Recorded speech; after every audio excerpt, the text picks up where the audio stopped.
할렐루야. 아멘. 오늘은 사도행전 4장 1절로 12절, 사도행전 4장 1절로 12절을 통해서 오직 예수에 대해서 말씀을 같이 상고하려고 합니다. 오직 예수. 여러분이 차를 살 때, 또 집을 살 때 많은 갈등들을 해요. 무엇이 나에게 좋은가? 그렇죠? 돈만 있으면 가장 좋은 차를 사겠죠. 그리고 또 배우자도, 여러분 결혼할 때도 나에게 누가 가장 적합한가, 누가 나를 사랑하는가 라고 하는 선택의 문제는 가장 중요하죠.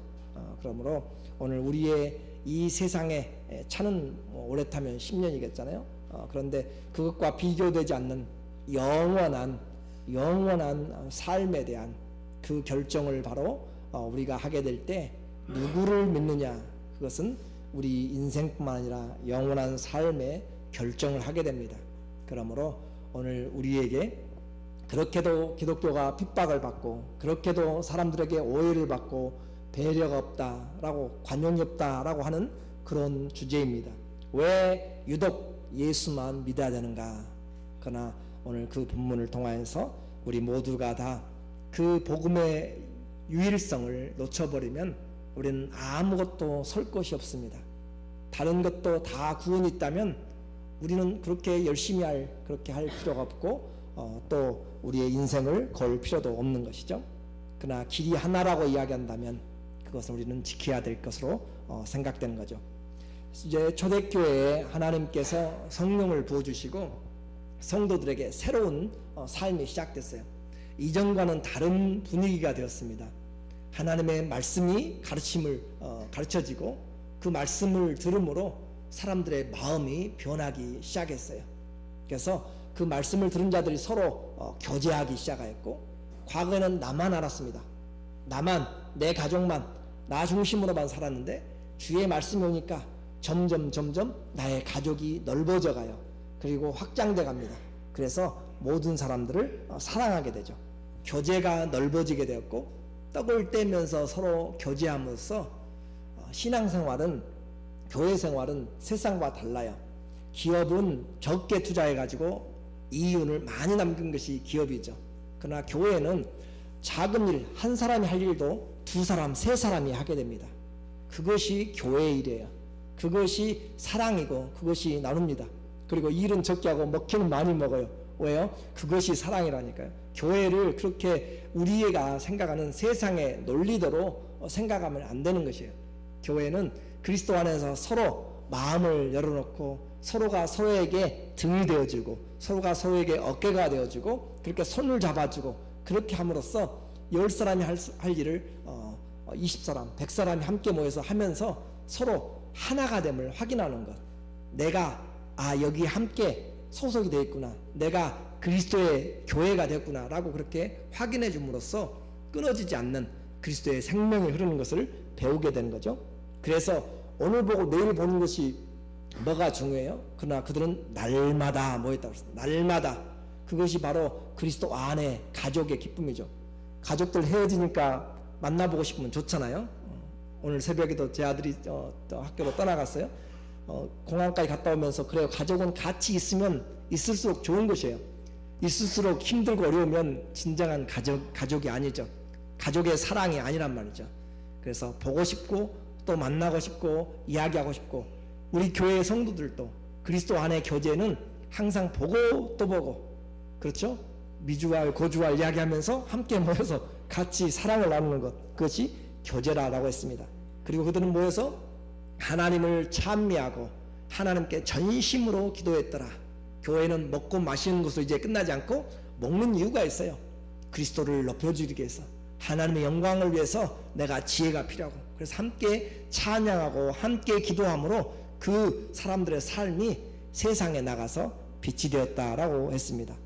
오늘 그렇게 예수님의 말씀을 들은 사람들, 그 사람들 마음에 변화가 일어나기 시작했는데, 세상 어느 누구보다도 그들 마음 가운데 그 무엇보다도 명예와 권세와 그 어떤 그들의 자랑보다도 그들 마음 가운데 가장 큰 중심을 차지한 것이 뭐였는가?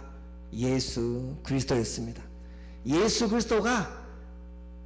그리스도의 말씀을 들은 사람들마다 마음의 왕자에, 마음의 중심에, 형제 자매들의 마음의 중심에 그리스도가 첫 번째가 됐어요. 그리스도가 첫 번째가 되니까 양보할 수 있고, 그리스도가 원하면, 주님이 원하면 내가 손해볼 수 있고, 주님이 원하면 참을 수 있고, 주님이 원하면 내가 그 일에 대해서 묵묵히 견뎌낼 수 있고, 예수님이 중심이 되니까 다른 사람들을 이해하게 되었죠. 그래서 다른 것은 없어요.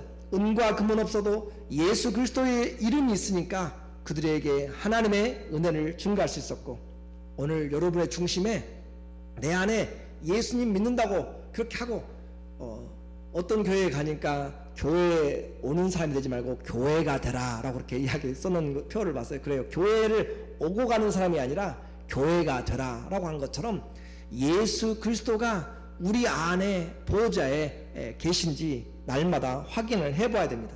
신앙생활은 거기서부터 출발하는 것이에요. 예수님이 내 안에 계시면 다른 어떤 것을 갖지 않아도 만족하고, 나의 목자가 되신 그 하나님, 여호와가 나의 목자가 되시니 내게 부족함이 없습니다 라고 고백하는 그것을 우리는 이제 알게 되는 것이죠. 40년 동안 걸어본 적이 없어요. 40년 동안 항상 구걸하는 인생이었어요. 어느 누구도 주목하지 않았습니다. 그런데 그에게 나사렛 예수 그리스도 이름이 그를 일으켜 세웠고, 뛰면서 찬양하면서 인생이 변화됐어요. 우리의 인생도 예수님 만나면 변화가 안 일어나면 그것이 이상한 것이에요.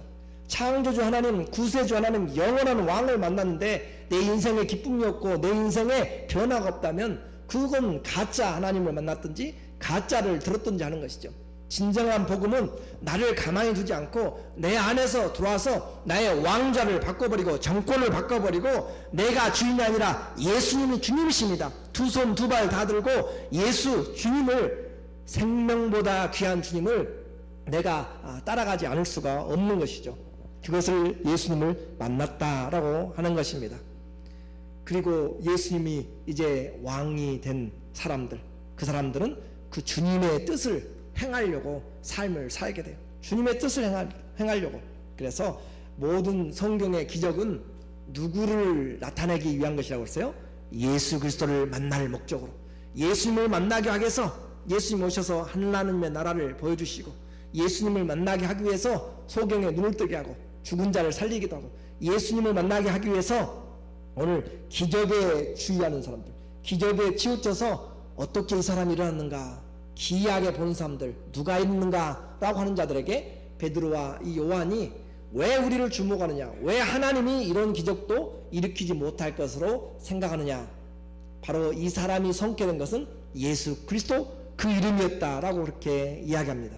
그래서 그 이름, 성경은 모든 기적을 행하는 이유는 기적으로 끝나지 않고 그리스도를 믿도록 하기 위해서, 그래서 그리스도가 목적이 되는 것이 우리의 기적입니다. 우리의 능력의 목적이 바로 예수님이죠. 그 예수님, 성경에서 만세 전부터, 영원 전부터 모든 선지자를 통하여서 증가하신, 모세가 또 모든 선지자가, 또 사무엘로부터 지금까지 모든 선지자가 미리 예비하신, 예정하신 그리스도, 바로 그분이 예수님이셨다라고 들었습니다. 그 예수님을 성경에서 우리는 보고 알게 되죠. 요한복음 5장 39절, 너희가 성경에서 영생을 얻는 줄 생각하고 성경을 상고하거니와 이 성경이 곧 내게 대하여서 증거한다. 성경을 잘 몰라도 되지만 이 성경을 읽으면 누구한테 가야 돼요?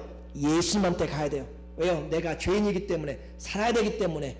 그리고 성경을 모르지만 이 성경은 예수님에 대해서 가르쳐주고 있어요. 그분이 길과 진리와 생명이다 라고 말씀을 해줍니다. 성경을 읽으면 읽을수록, 말씀을 들으면 들을수록 우리는 누구를 사랑해야 돼요? 예수님을 사랑하게 되는 것이에요.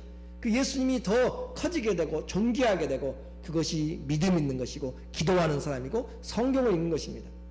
신앙생활을 오래 하면 할수록 누구를 닮아가야 돼요? 예수님을 닮아가야 돼요. 여러분 많이 닮아가고 계세요? 예수님을 닮아가지 않는 신앙, 예수님이 내 안에 주인 되지 않으면 우리는 백날을 내도 천년의 갑절을 살고 해도 아무런 유익이 없습니다. 그 그리스도를 만날 때 우리의 영혼에 유쾌함이 이르렀다. 죄로 질식되어서 죽는 자들에게 예수 그리스도께서 죄의 사함을 주심으로 내 영혼이 리프레시되고 새롭게 살아나는 그런 즐거움이 있다고 했습니다. 예수를 만나니까 심장이 뛰고, 예수를 만나니까 발에 힘이 돋고, 예수님을 만나니까 내 입에서 찬송이 나오는 것, 예수 이름 내가 부름으로 내가 살았다는 증거이죠. 오늘 그리스도가 바로 복입니다. 그리스도가 모든 준비한 복의 통로가 되었다라고 말씀했어요. 그렇게 예수님을 증거했더니 예수님을 증거하면 내게 많은 은혜가 있고 그럴 텐데 핍박이 찾아왔네요. 고난이 찾아왔어요. 우리는 성경이 미리 보여주므로 우리의 인생에 대해서 그렇게 걱정하지 않습니다. 예수님 믿으면 그래요. 모든 복의 근원이 돼요. 그런데 오늘 사도들에게 고난이 찾아왔어요. 세상에 고난을 좋아하는 사람은 없습니다. 또 그 고난을 받기 싫어도 때로는 내가 하지 않은 고난도 당하게 되는 것이에요. 고난 없는 삶은 없습니다. 그래서 성경에서도 우리 인생은 60년, 70년, 80년 어떤 인생을 살아도 수고와 슬픔뿐이다 라고 그렇게 이야기해요. 우리 인생 자체가 수고와 슬픔입니다. 왜냐하면 죄 때문에 그런 거죠. 그런데 그런 고난이 없이 하나님은 그 고난을 우리에게 그냥 고난으로 끝나지 않는다고 했어요. 그리스도인들에게 고난은 우리에게 영광을 준비하는 것입니다. 세상에서도 고난을 잘 이겨내면 영광이 온다, 감사가 온다, 기쁨이 온다, 단 것이 온다, 고진감래라 라고 그렇게 이야기하죠. 고생 끝에 낙이 온다 라고 그렇게 이야기를 했어요. 그런데 예수님은 그것보다 더욱 정확하게 예수 그리스도를 위하여서 당하는 고난은 하나도 헛된 것이 없습니다. 주 안에서 수고한 모든 것이 하나도 헛된 것이 없다라고 그렇게 이야기하죠. 인생은 고난이지만 그 고난이 그리스도와 연결될 때, 누구와 연결될 때요? 그리스도와 연결될 때, 내 고난이 그리스도와 연관이 될 때는 그 고난은 축복으로 바뀌게 됩니다.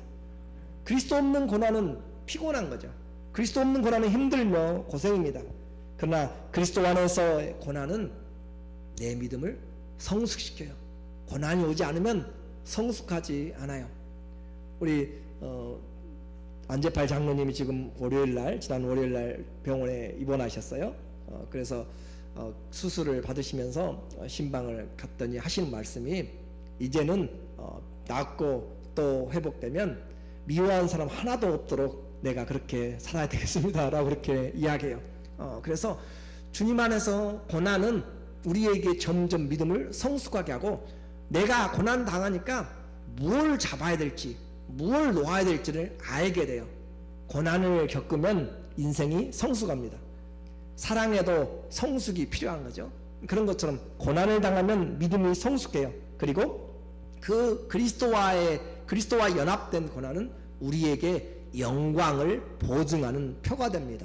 그 영광을 보증하는 것, 여러분이 영광을 받을지 안 받을지 그것은 여러분이 그리스도를 위하여서 고난을 받았는지 안 받았는지에 결정이 됩니다. 베드로전서 5장 1절에 보면 너희 중 장로들에게 권하노니 난 함께 장로된 자요 그리스도의 고난의 증인이라. 그리스도의 고난의 증인이라. 그리고 나타날 영광에 참여할 자로다. 그리스도의 고난, 주님이 우리를 위하여서 고난당하였습니다. 그리고 그 고난에 자기 자신이 예수님을 증거하는 것이고 그 고난의 증인이 되었고 나타날 영광에 참여할 자가 되었습니다. 바울도 똑같이 이야기하네요. 로마서 8장 18절 시작. 생각컨대 현재의 고난은 장차 우리에게 나타날 영광과 독히 비교할 수 없도다. 비교 자체가 안 돼요. 여러분이 당하는 고난 왜 이렇게 힘들고 왜 그렇게 무거운 짐인지, 그런데 그 고난과 받을 영광과는 비교 자체가 안 되는 영광을 주님이 준비하시고 칭찬과 존귀와 영광으로 관시우시려고 주님이 우리에게 고난의 터널을 통과하는 자들을 위해서 기다리고 있는 줄로 믿습니다. 찾아온 고난이에요.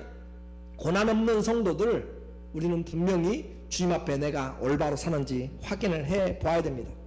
베드로가 주 예수님을 증거할 때 성령도 역사했고 사단도 역사했어요. 그래서 사단은 어떻게든지 그 말씀을 막아버리려고 제도를 또 권세들을 통하여서 그의 입술을 막습니다. 더 이상 증거를 들을 수가 없어서 잡아서 가두었습니다. 그리고 3절에 보니까 저희를 잡음에 날이 저문 거로 이튿날까지 가두었으나 그들을 잡아서 가두었어요. 하나님의 복음이 선포될 때 사단도 일하고 성령도 일하십니다. 그러나 하나님을 믿는 자들이 5천이나 되었다라고 그렇게 말씀하고 있죠. 복음을 전하면 분명히 나타나는 현상이 있어요. 하나님의 말씀이 떨어지면 나타나는 현상이 있는데 내가 좋은 밭인지 가라진지가 나누어져요. 그래서 하나님의 말씀이 여러분의 마음을 분별해요. 이 말씀이 길가에 떨어진 것처럼 내 마음이 답답하고 들려지지 않고 박혀지지 않고 씨를 내리지 못하고 돌짝밭에 떨어진 것처럼 자라지도 못하고 가시밭에서 그렇게 세상 유혹과 그런 재리의 염려 때문에 성장하지 못하고, 그러니까 그렇게 하나님의 말씀이 떨어져서 내 마음의 상태가 좋은 밭인지 나쁜 밭인지, 그런데 좋은 밭이 아니면 열매를 맺지 못합니다. 우리는 분명히 기억을 해야 돼요.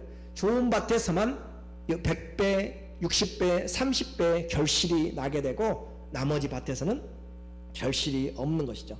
그러니까 하나님의 말씀을 받을 때 내 마음이 심겨지고 그 말씀을 인내로, 좋은 밭에 심었다 하면 저희가 인내로 결실하여서 열매를 맺는다라고 그렇게 말씀하였죠. 그래서 말씀이 뿌려져서 우리의 마음을 나타내고 또 우리의 마음을 어떤 상태인지 우리를 다시 한번 보게 만드는 것이죠. 핍박하는 사람들, 그 사람들은 세상에서도 물론 핍박하지만 세상 사람들이 우리를 핍박한다고 해가지고 잘 넘어지지 않습니다. 그러나 교회 안에서 핍박이 일어나게 될 때, 성도 사이에서 핍박이 일어날 때 오히려 교회를 떠나가요. 여러분, 많은 사람들이 교회를 옮기고 떠나가고 그래요. 그런데 그 이유가 뭐냐면 세상 사람들이 예수님 믿지 마, 세상 사람들이 예수님 못 믿게 하고 직장 사람들이 못 믿게 하고 그렇게 해서 교회를 떠나고 그렇게 믿음이 식어진 것이 아니라 교회 안에 있는 사람들이 서로 시험에 들어가지고 그들 때문에 교회를 떠나가게 되고 믿음을 떠나가게 되고 그래요. 그렇죠? 오늘도 동일한 현상이 나타나네요. 4장 1절에 보면 사도들이 백성에게 말할 때 제사장들과 성전 맡은 책임자와 사두개인들이 이르러서 백성을 가르침과 예수를 들어 죽은 자 가운데서 부활하는 도를 전하는 것을 싫어하여, 그 사도의 가르침을, 예수 그리스도를 증거하는 그들을 방해하고 잡아 가둔 사람 누구냐?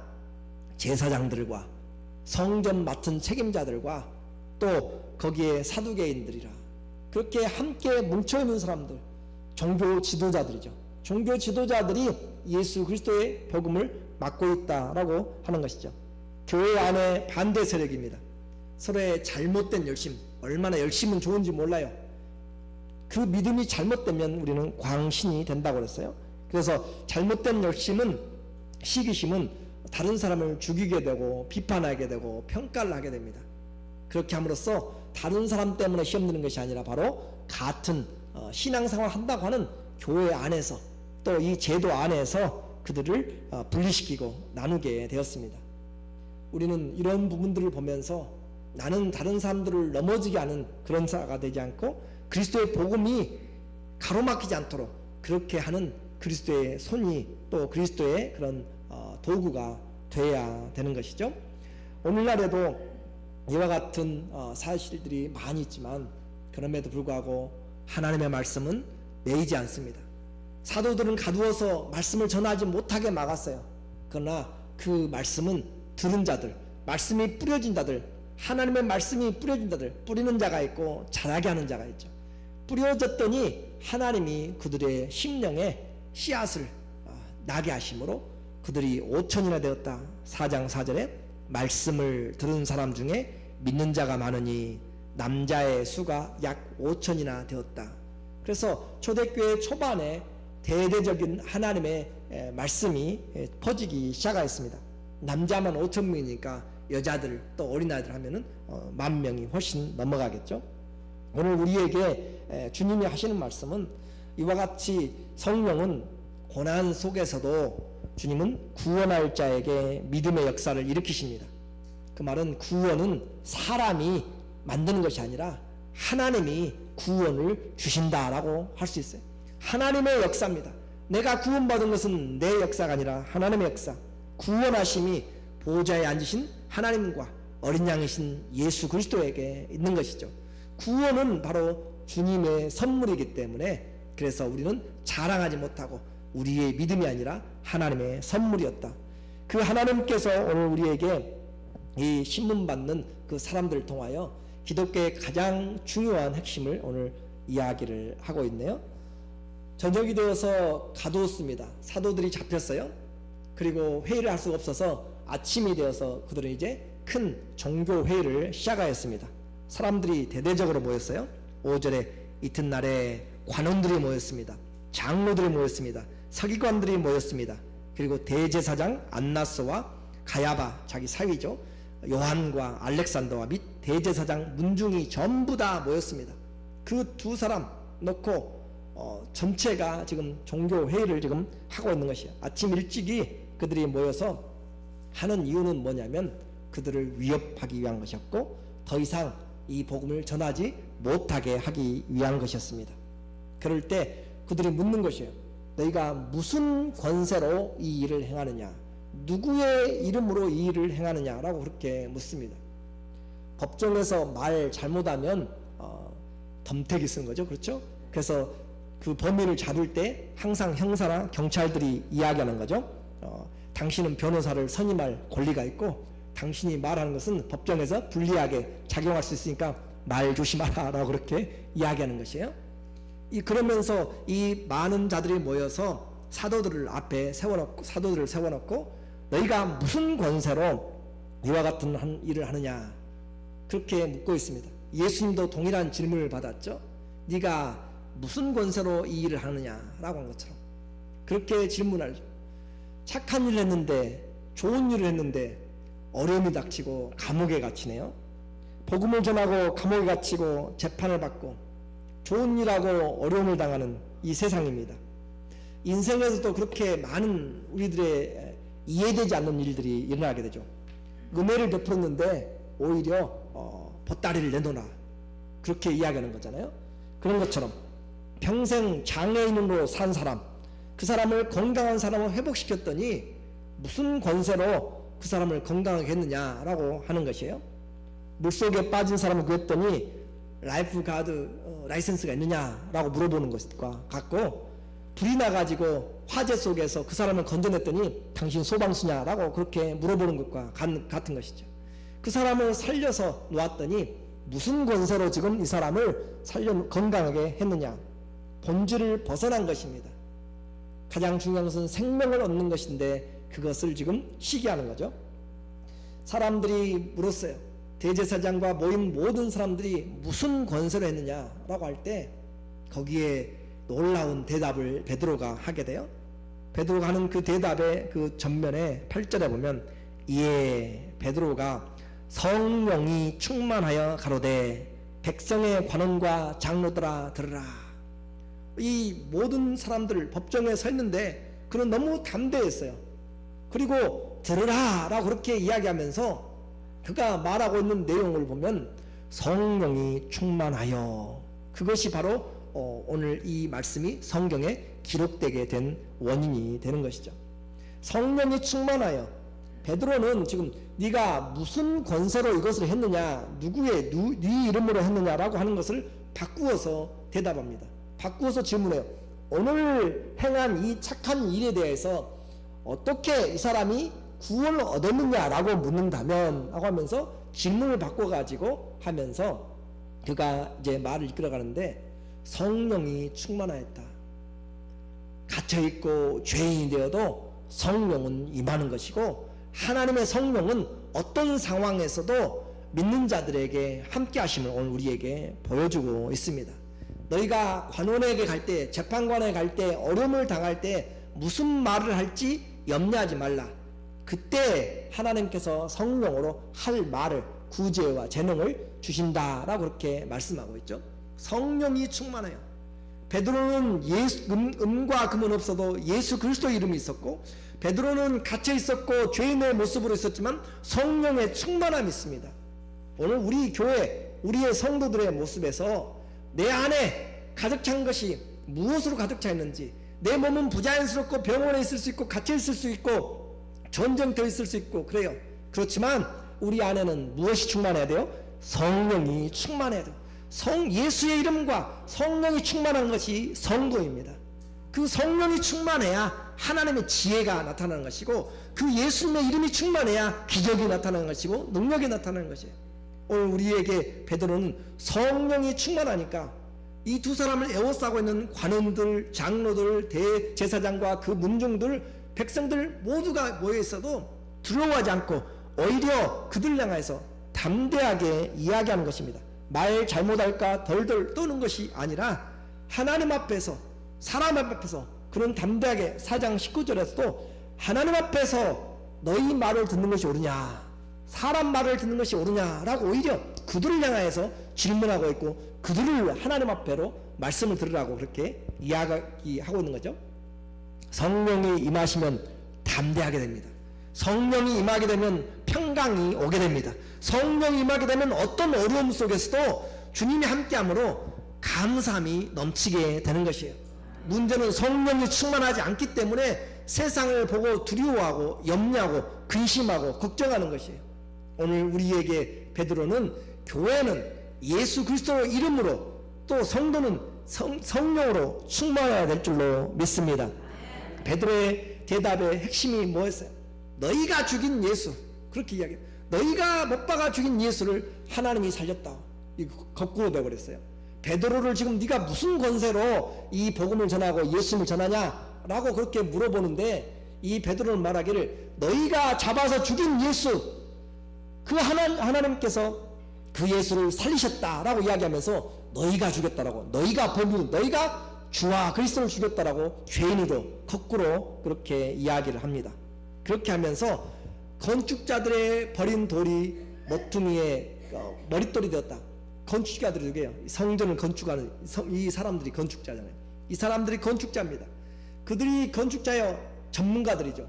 전문가들이 버려버린 돌이 그 건물을 세우는 모퉁이의 돌을 기둥 같은 기초석이 되었다라고 그렇게 예수가, 너희가 버려버린 예수님이 바로 모퉁이의 머릿돌이 되어서 그 예수님으로 인하여서 건물이 건축된다라고 이야기합니다.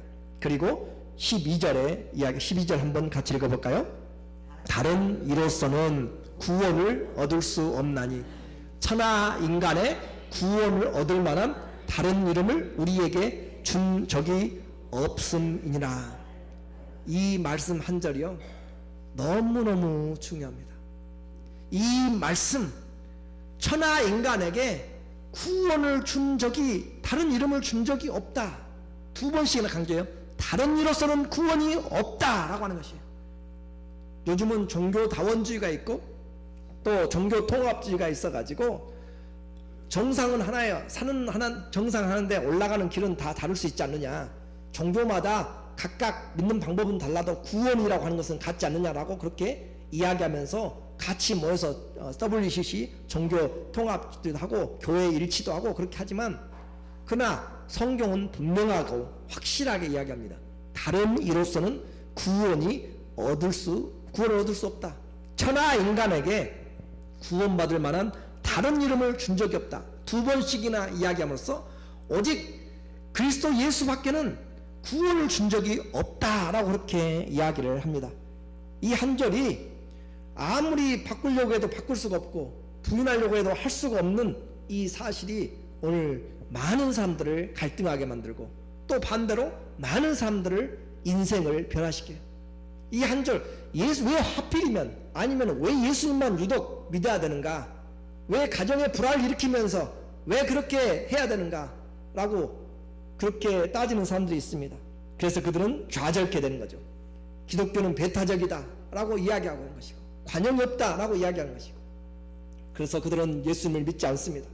그러나 반대로 오직 구원의 길이 하나인데 오직 예수만이, 예수 이름만 구원이라고 생각하기 때문에 다른 어떤 것도 다 놓아두고 오직 그 예수님 때문에 목숨을 걸고 따라가는 사람들이 있습니다.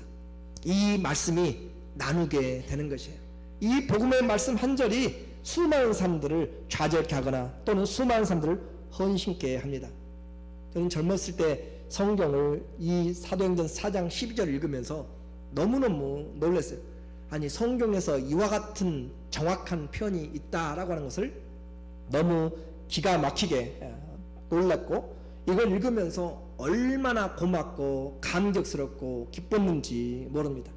내가 믿는 예수, 내가 받은 이 믿음이 다른 어떤 것과 비교되지 않는, 천하의 어떤 이름도 구세주로 준 적이 없는 예수 그리스도를 내가 지금 믿고 있고 그 이름을 가졌다라고 하는 것이, 그 가슴 깊이 밀려오는 은혜와 능력은 천하를 얻은 것보다 더 크고 큰 것이죠.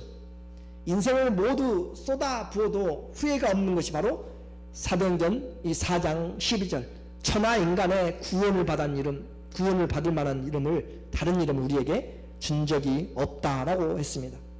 이 성경이 다른 종교와 비교할 수 없는 것이고 세상 지식과 바꿀 수 없는 것이고 영원한 진리를 우리에게 말씀을 해주는 거죠.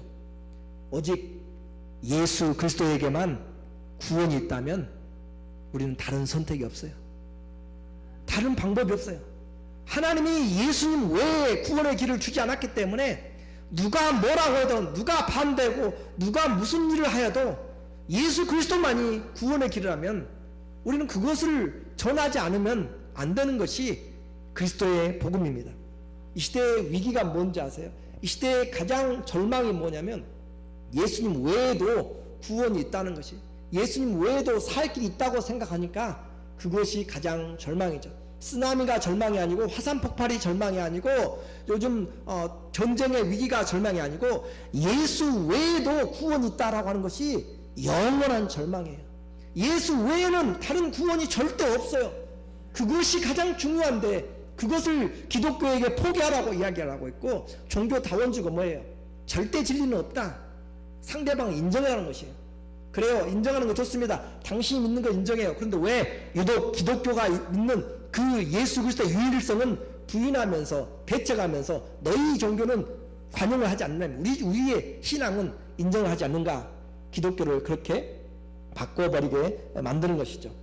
기독교가 존재하는 이유, 우리의 신앙이 존재하는 이유는 바로 오직 예수 그리스도가 답이기 때문에, 오직 예수 그리스도만이 구원이기 때문에 오늘 우리가 이 자리에 있는 것이잖아요. 그 예수님 때문에 이 자리에 있고 우리의 몸을 바쳐서 충성하고 또 영혼을 바라보는 지혜가 열려진 것이죠.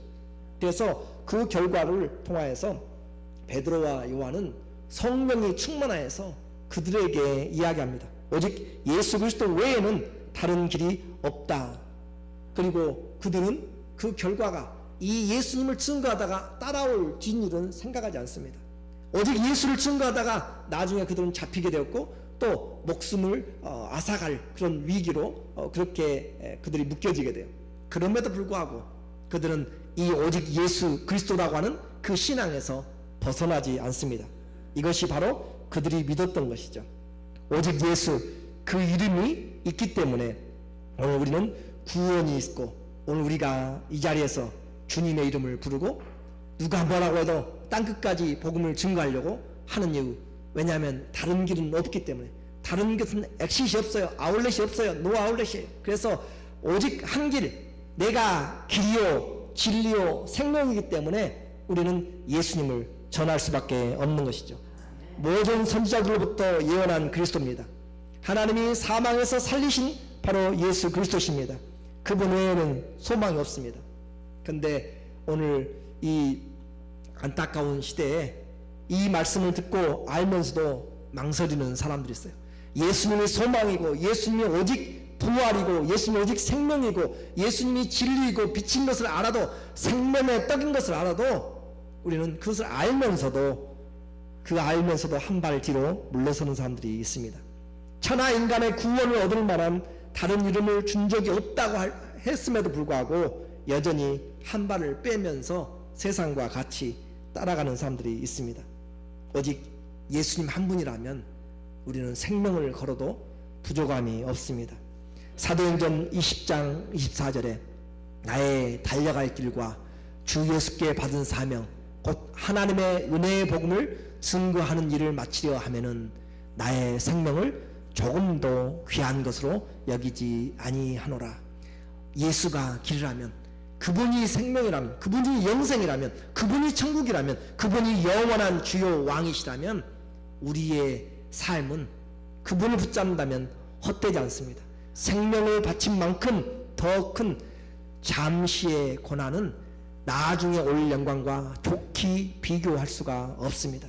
그래서 우리의 기도의 소망도, 또 우리의 삶의 목적도, 우리의 마지막 인생에서 고백하는 말도 이전보다 더 예수님을 사랑하기를 원하는 것이죠. 빌립보서 1장 20절에 나의 간절한 기대와 소망을 따라 아무 일에든지 부끄럽지 아니하고 오직 이전과 같이 지금도 온전히 담대하여 살든지 죽든지 내 몸에서 그리스도가 존귀히 되게 하려 하나니. 이 믿음을 가진 사람 무엇이 두렵겠습니까? 과거부터 지금까지, 과거에도 마찬가지, 지금도 마찬가지, 내 몸에서 가장 원하는 것은 그리스도가 존귀케 되고 그리스도가 커지기를 원하는, 내 안에 예수의 이름이 있기를 원하고 성령이 충만하게 거하기를 원하는 그것밖에는 살아도 죽어도 그리스도가 내게 가장 중요하다는 사실을 붙잡는 사람에게는 세상이 감당할 수가 없습니다. 그 믿음이 능력을 발휘하고 그 능력이 우리를 살리고 그 능력이 오늘 우리의 믿음을 확장시키고 더 풍성하게 만들 줄로 믿습니다. 오직 예수, 그것을 덮어버리면 기독교는 아무런 능력이 없습니다. 존재할 이유가 없습니다. 기독교의 가장 존재는 바로 예수 그리스도, 오직 예수, 그분이 우리의 유일한 구세주이기 때문에 다른 종교들이 다 거짓이 되기 때문입니다. 오늘 예수님으로 인해서 우리의 삶이 다시 한번 그리스도 예수만 우리의 인생의 목적이 되시기를 주의 이름으로 축원합니다. 아멘. 하나님